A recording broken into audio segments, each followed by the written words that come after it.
председателот на владата на Република Македонија, господин Зоран Заев, да ви се обрати. Повелете.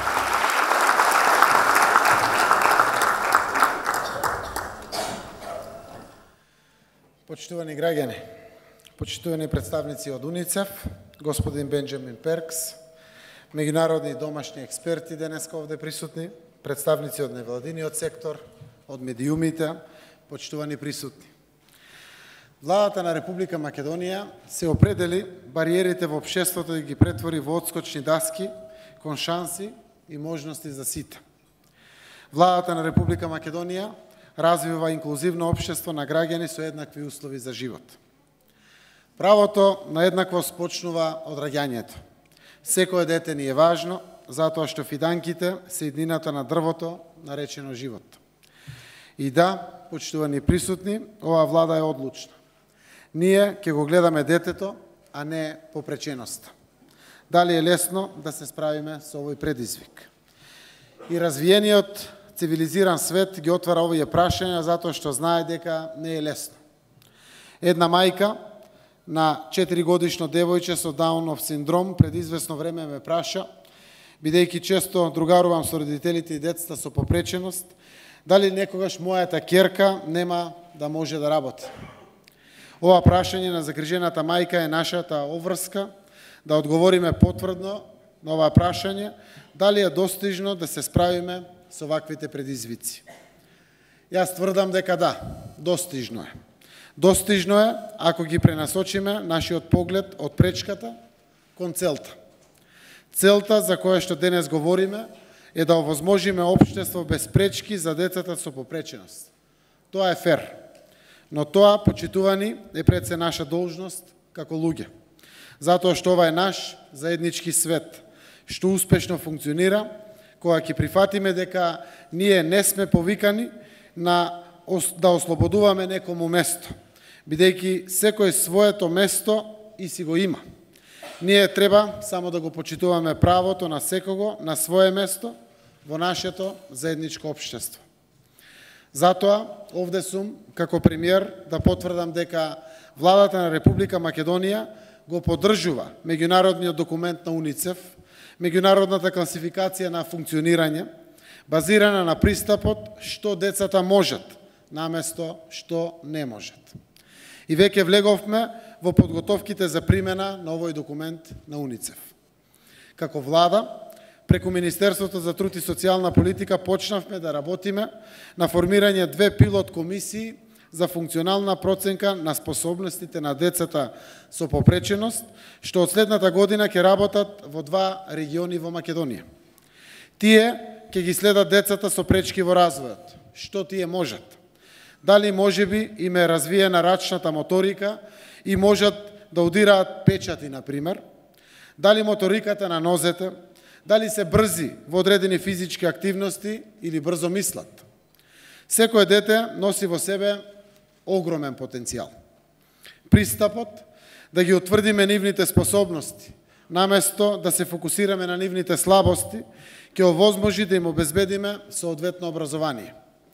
Тоа понатаму ќе им овозможи самостојност и самодоверба во работата и животот. Сами или со соодветна поддршка, но секако ќе бидат активни на пазарот на трудот. Ќе се грижат за себе и ќе придонесуваат во семејствата. Работејќи, ќе придонесуваат во развојот и унапредување на нашето општество. Ангажманот значи и мотивација. Носи чувство на припадност, интегрира, успокојува. И ете така е можно општество на среќни луѓе. Почнавме и процес на деинституционализација. Наместо големи институции во кои што се згрижени по стотина деца, ќе формираме мали групи, домови со по 5 деца, кои ќе добиваат соодветна стручна, социјална и здравствена поддршка. За овој проект веќе предвидовме средства во буџетот за 2018 година, кој што буџет почна да се конципира. Ова се само дел од активностите на чија што реализација работиме во соработка со Европската комисија, УНИЦЕФ, невладините организации и UNDP.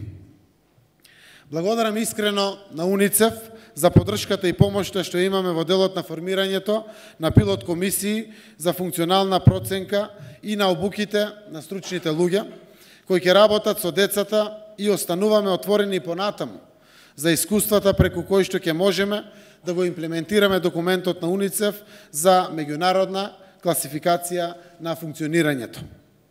Сакам да соопштам дека правилникот за функционална проценка што треба да ја овозможи имплементацијата на тој документ е готов. Но зборот вреди само ако се претвори во дело. За да можеме да го примениме, потребно ни е да обезбедиме обучени експерти од областа на здравството и на социјалната заштита, кои ќе можат успешно да работат со децата со попреченост, за успешно да го овозможат нивниот индивидуален развој според нивните способности. На обуките, исто така, веќе се започна со работа. Почитувани граѓани присутни, Република Македонија е потписничка на Меѓународната конвенција на правата на лица со попреченост. Обврска на државата и да им овозможи на овие наши сограѓани квалитетен живот и функционалност во секојдневното живење. Многу наши сограѓани со попречености не се функционални поради недостигот на соодветни технички услови во средината во која што живеат. Дали има соодветни пристапи до градинките, до училиштата, до домовите, до институциите. Прашањето на инфраструктурата што ќе им го олесни движењето на луѓето исто така е значајно за нас. И како влада веќе работиме и на приоритетите како ќе ги решаваме и овие прашања. Ова е наша обврска, почитувани граѓани. Доста е од политика на милостина, кои ги понижуваат подеднакво и оние кои ја дават и оние кои ја примат. Решивме заеднички да развиваме Македонија во модерна, современа држава. И па тоа подразбира да го промениме и начинот на кој гледаме кон оваа прашање. Ги гледав резултатите од анкетите на УНИЦЕФ, постои низок степен на контакт со деца со попреченост, а од тука почнува развојот на личноста и развојот на толерантноста и разбирањето за различностите. На прашањето дали вашето дете некогаш се дружело со некое друго дете или возрасен со попреченост, дури 79% рекле не. Мнозинскиот впечаток е дека децата со попреченост немаат можности да го развијат личниот потенцијал како другите деца. Дека и кога се школувани, овие деца имаат помалку шанси да добијат работа. Дека детето со попреченост не може да води независен и продуктивен живот. И општо, широката јавност има ниски очекувања од децата со попреченост. Овие перцепции, почитувани граѓани и меѓународни представници, ова влада ќе работи да ги унапреди со тоа што ќе ги отвориме можностите и шансите за децата со попречености. Да одговорам на загрижената мајка и на сите кои си го поставуваат прашањето за иднината на нивните деца со попреченост. Да, керкичката со Даунов синдром ќе може да работи. Почитувани господи, дами и господа, почитувани граѓани, превземаме обврска како влада со нашите посветени инклузивни политики на вклучување на сите во општеството, да го излечеме потенцијалот од децата со попреченост и да дадеме пример на светот дека со искрена волја пречките стануваат мотивација на патот кон целта. А нашата цел е општество за сите и живот за сите во нашата земја, Република Македонија. Благодарам.